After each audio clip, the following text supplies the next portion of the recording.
Hello, universe. This is Jay Levine, otherwise known as Simon from Prozzak, and James Brian McCollum, otherwise known as Milo from Prozzak. you're listening to Capsule Podcast on liveinlimbo.com. Live from TO to the world. This is Capsule on Live in Limbo. My name is Sean Chin, and this is an adventure into music, film, and pop culture. Well, my adventure into music began in the mid-90s, and I will always have engraved in my memory a musical cartoon duo in the form of Prozzak. This is a very special episode of the podcast as I get to speak to both Jay, aka Simon, and James, Milo, to promote their upcoming show at North by Northeast in Toronto. Enjoy. This week on the show, we have an amazing guest. We have Jay Levine of Prozzak, aka Simon, the short, jet black-haired, skinny, no-neck love seeker. How are you doing, Jay? I'm great. Thanks for having me. You probably hear this like all the time, but thank you for molding my childhood musical taste. I'm 28, so I grew up in the 90s and all that good stuff here in Canada, watched much music, YTV's hit list, all of that good stuff. And I hope you guys get to influence the current generation going forward. How's life these days? Oh, well, thank you for that, by the way. Life is great. I'm still making lots of music and living in LA. And Simon's still haunting me all the time at night. And still asking me to write his songs for him. So that's good. That's awesome. So last year, you had the legendary one-off triumphant return reunion at Atomic Lollipop at the Ontario Science Center, which is literally the best place you guys could have done it. Everyone there was in your demographic. What were you? Yeah, I was there. I was front row. That was amazing. That was a great show. Awesome. Yeah. Did you catch a Simon and Milo doll? Yes, I got a Simon doll, but not a Milo doll. So great. Maybe you still have a few floating around, or maybe that was it. No, that was it for now. Oh, actually. wow. Okay. My mom kept them for like 15 years. So I grabbed the whole bag of them. I left one for her, though. That's amazing. That's like so cool to hear that they're that old, as many, maybe older than people there. But what were you expecting going into that show? If you can take a little memory. Honestly, I had no idea what to expect. I was like, I really thought that there was going to be, 5 of my high school friends there. I had no clue whatsoever that it was going to be packed like that. Like, it was shocking. And obviously in a great way.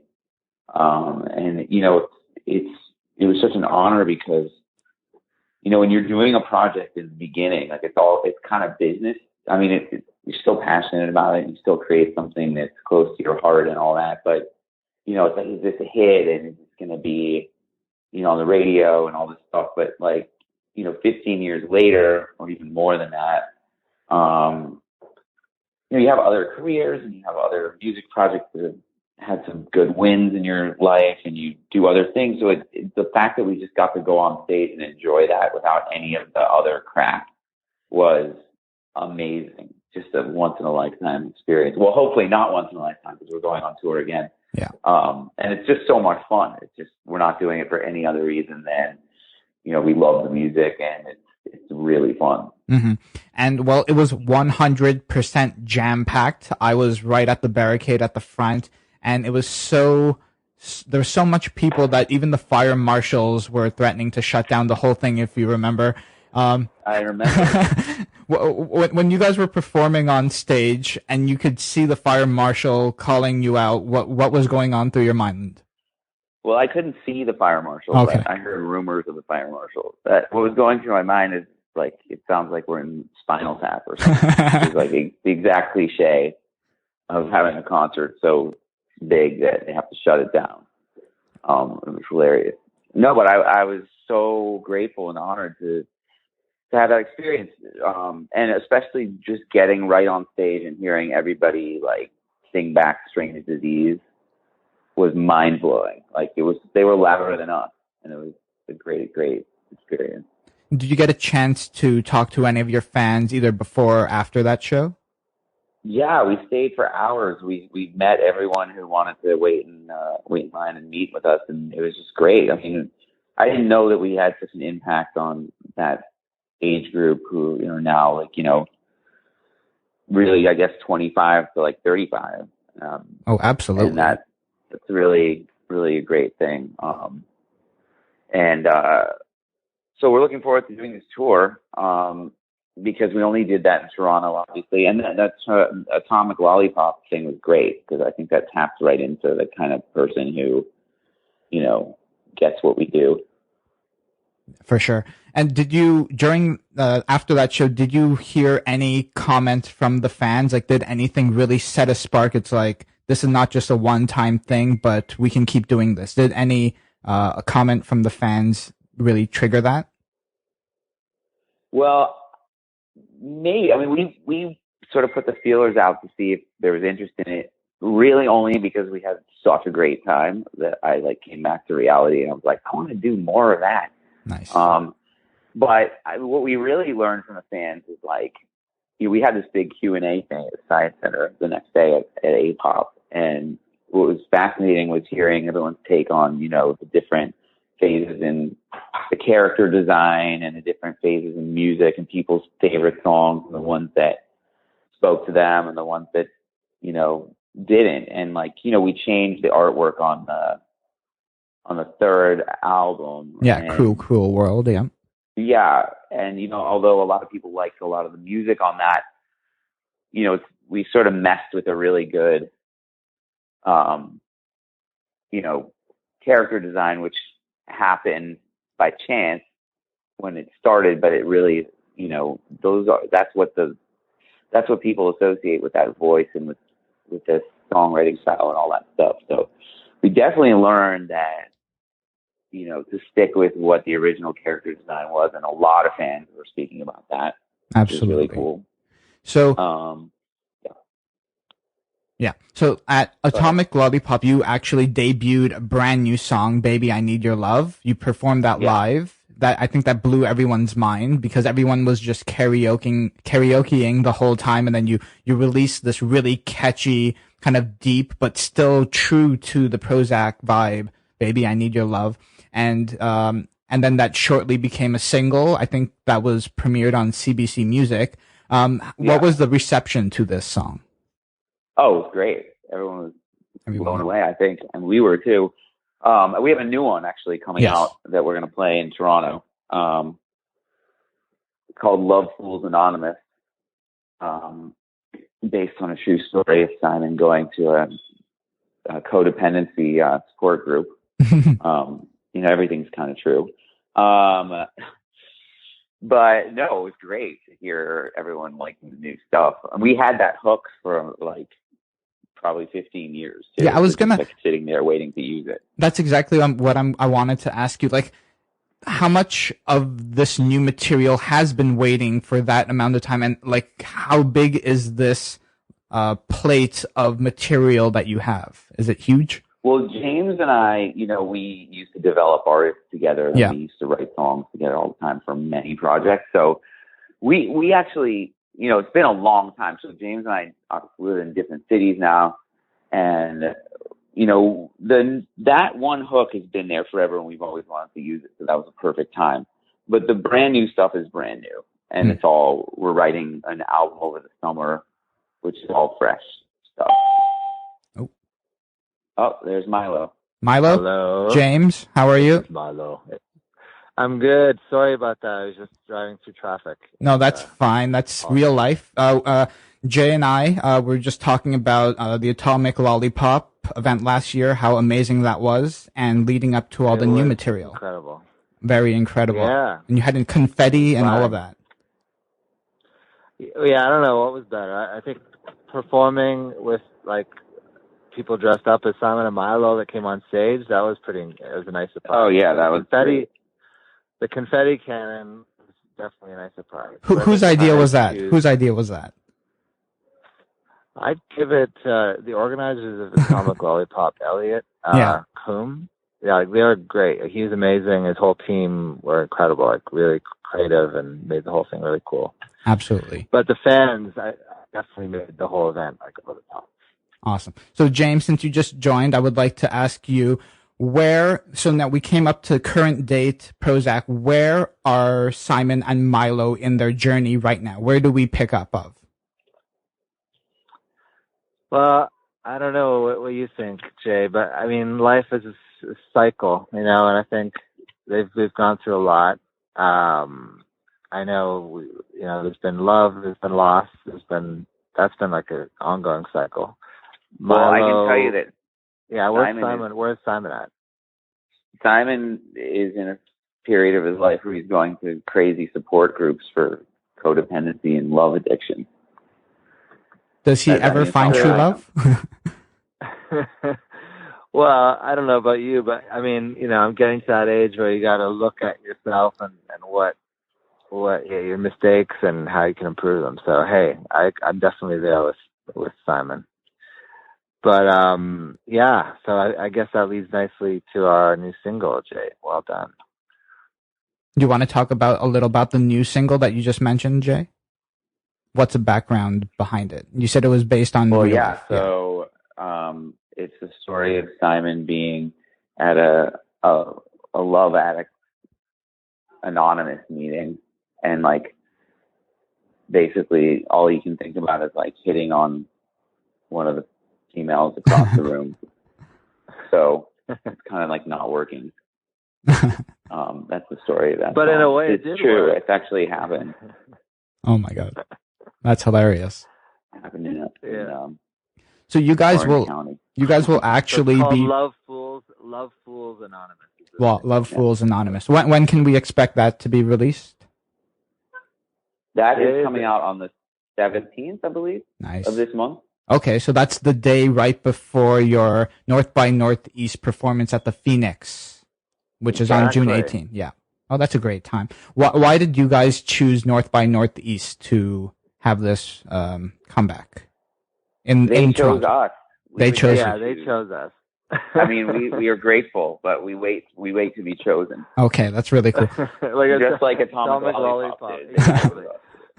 Sometimes we just you go into our hibernation chamber and just, hope that the right promoter comes and calls. So, yeah, they call us. If the Canadian people want to choose us, then we'll show up. That's amazing. I think North by Northeast is the ideal place because it's been a long-running festival that focuses heavily on up-and-coming artists, but also the legacy acts that we have, and especially Canadian ones. So I think, do you feel like... that was so nice. Yeah. Are you calling that the legacy? Oh, of course, it's kind yes. of like saying someone's mature. Just old.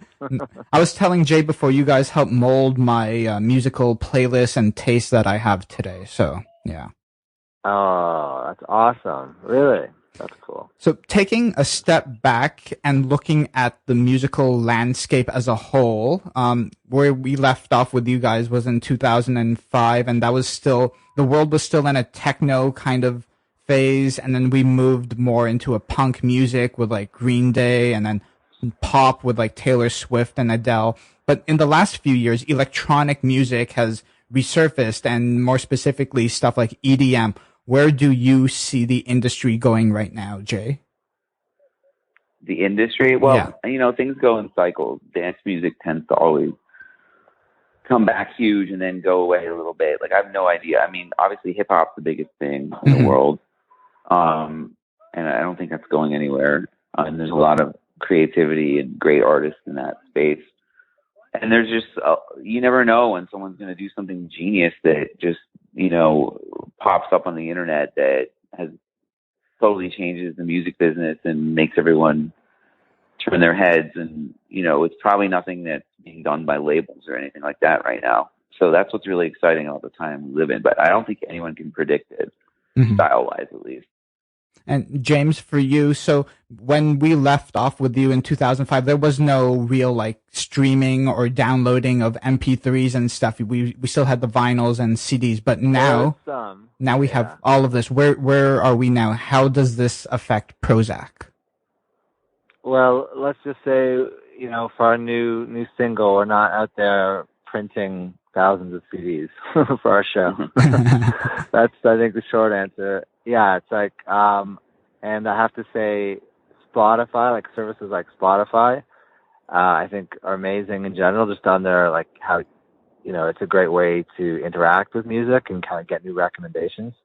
So the only problem, I have as, someone who lives off of making music is that the business structure is not in a great place. As I don't think it's quite fair. They haven't worked that out yet. How we can sustain the industry strictly on streaming at the current rates.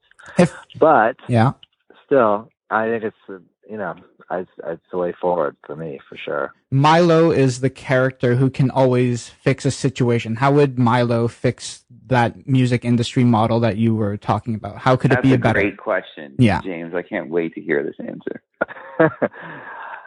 I think it would involve setting up a dinner with Prime Minister Trudeau and the First Lady and Milo and Simon, and just kind of discussing things over a glass of rosé, and hopefully getting him really wasted, and agreeing to changing some of the copyright and streaming laws. And that would be the first place to start. Would be getting the PM drunk and getting him on side. Nice. That's awesome. How about you, Jay? Any insight on what you think the industry could do to be more fair to artists? I mean, no, because I think there's a huge divide there, and it's not solvable. Apparently, all those streaming companies aren't making enough money to pay everyone what radio used to. But I mean, the most obvious solution is that they should base their royalty structure on what radio does, and at least on the writer's end. But it's difficult. There's arguments against that too. The real solution is that you have to sell tickets, and you have to be compelling enough for people to want to come see you. I think that's the truth of it. That's fair enough. I'm not sure if there's a solution to the monetary issue. Hopefully one day we come to it. So as before you mentioned, you, Jay, you live out in LA, and James, where are you living now? I'm back in Toronto. So you guys have been apart and not necessarily super close together, but what challenges did you encounter on this reunion, and how did you overcome them? I think scheduling interviews with a 3-hour time. You're welcome. No, it hasn't been that challenging. I mean, we at first we were trying to write stuff separately and send it back and forth. We've come to the conclusion that this project is really us in a room together writing together. So we just have to carve out time to be in the same city and do that. So it's not that challenging. But whenever we do that, we're in the same headspace as we were. It might as well have been 20 years ago. Same humor, same sarcasm, and all that stuff. And, so it's just about being in the same room, which we've already done for 2 songs, and we're going to do that for the rest of the album after these shows in the summer. Is there a ritual that has to be done before a writing session begins? Well, I've just bought some sage. We burned some sage in the room. Yeah. And I don't make music without alcohol. Oh, okay. That's great to know. So Not now, a lot of alcohol, just a nice wine. Yeah, absolutely, for sure. Now, Prozzak, I think one thing you'd have to say is that is the session, however we get it started, it has to be fun. I think that's one thing that's kind of always been true about the project, and I think has been amazing. I think people connect to music because it came from like us having a great time coming up with these characters, writing these songs, and then it kind of comes out in the music. And also, we know the characters so well now. We're like, Simon wouldn't do that, or Simon would do that, or Simon wouldn't say that, or same for Milo. So it's fun. Absolutely. So now we are in 2016. Which artist are you guys listening to personally, both of you? Like, who is really kicking it right now, and if they have any influence on you guys? I mean, I've been listening to the Beyonce album a lot, which is great and interesting. And I haven't even checked it out yet. still. Oh, it's great because she basically aggregates like the best of pop music and hip hop and just puts it out herself and redoes it in a way, which is obviously she adds her own originality to it because she's who she is. But inner Beyonce, yeah. It's funny. It's like I listen to so much different stuff, but definitely I would say, the new Drake, track, One Dance, loving that. Yeah. He's great. And other than that, I mean, I'm still listening to Carlos Jobim, Bossa Novas, and Miles Davis, and kind of mixing it up. But I don't know, Jay. What else are you listening to? That's it. That's it. Okay.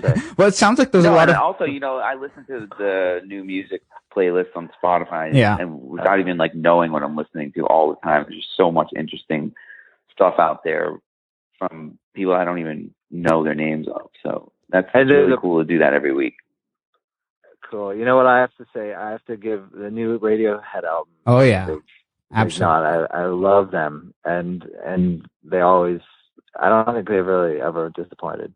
The last previous album, King of Limbs, was maybe my least favorite, but this new one, I'm just totally loving it. I agree with you. And that's very, none of those things necessarily sound like Prozzak at all, but that's the beauty of it all. Just take a little bit from all your inspirations. Will there ever be a hip hop or a rap Prozzak track?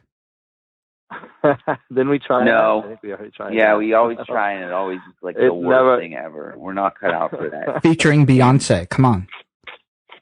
Well, yeah, if that was going to happen, and Future, we'd figure it out. So what can we expect on the new? I'm guessing you will indeed release a full-length studio album. What can we expect going forward? Well, that's a good question because we don't know. Mm-hmm. We have to get in the room and write. So far, we have 2 we're songs. in the middle of it still. Yeah, we've 2. So it's a discovery process each time we write. So the characters are alive and well and need to be expressed in their modern state. So whatever happens to get us there will happen. That's very cool. And finally, how do you want your fans, new and old, to remember your legacy going forward? Oh, boy. James, you can start. Just the fact that you said legacy is enough. I know. It sent a shudder. Right. Yeah, but it's true. Fear it's true. Or excitement or just existential dread. Fear and excitement. Is that what you said? A healthy mix of fear. That's what I said. Yeah, no, I want fans to know the biggest message is that if this project can find a voice, then anything can happen. Because it's crazy. It's absolutely crazy. And it has no rhyme or reason. And it has no style that would say, oh, that's going to work right now. It's just whatever we want to do in the form of these characters, we just do it. And so just hope for the best. Yeah. Just be yourself. Yeah. As long as you hide behind a cartoon and an accent. That's hilarious. That's a great way. That's a great way to end off the show. Everyone, make sure you see Prozzak at the Phoenix Concert Theater at North by Northeast on June 18. I think its doors are at 8 p.m. And so thank you, Jay and James, for joining us on the show. Thank you very much. This is Capsule. Well, that was a great episode and a great chat with Jay and James. And I hope you all head down to North by Northeast to see them perform. And actually, as of Monday, June 13, the venue has been changed from the Phoenix originally to now the Danforth Music Hall to accommodate more people, I guess. And of course, it's a great venue on a great street. I will be there, and a few other Live in Limbo members will be there. And so, yeah, it's going to be great. You got to be out there. Check it out. You can follow myself on Twitter at Sean Chin. You can follow the show at Live in Limbo. Please use the hashtag Capsule Podcast to join in on the conversation. Please subscribe to our show in iTunes, give us 5 stars, and leave us some nice words in the review section. And as always, you can find the show notes at liveinlimbo.com/capsule. Take care.